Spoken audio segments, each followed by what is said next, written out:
Recording studio. Recording by Sanjay Sania. Line मारैया के अब कर भी सबके लाइन मारैया के अब कर भी सबके नहर में डूब मर जो न तू छौरी गोरकी सबके नहर में डूब मर जो न छौरी तू गोरकी सबके।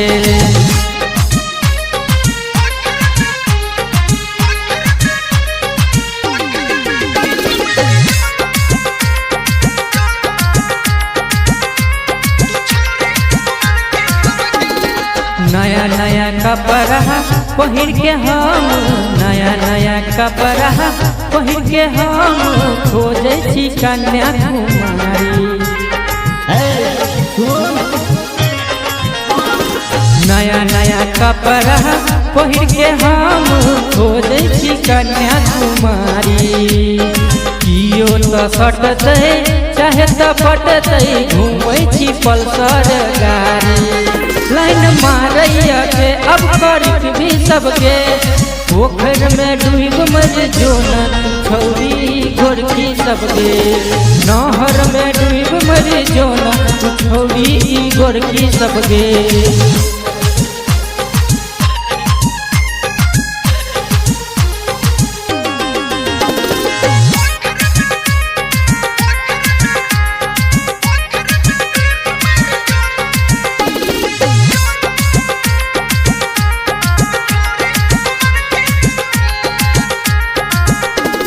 पढ़ल लिखल छी खूबे पढ़ल छी पढ़ल लिखल छी खूबे पढ़ल छी तब केहन चाही भतार।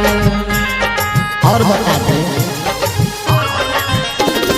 पढ़ल लिखल छी खूबे पढ़ल छी तब केहन चाही भतार। चश्मा लगा कह सुरमा लगा कह बिपिन अजय छौ तैयार। अब भी हल्की सबके पोखर में डूब मर जो तू छौरी सबर की सबके नहर में डूब मर जो तू छौरी सबर की सबके। लाइन मारैया के अब कर भी सबके नहर में डूब मर जो तू छौरी गोरकी सबके नहर में डूब मर जो तू छौरी सबर की सबके।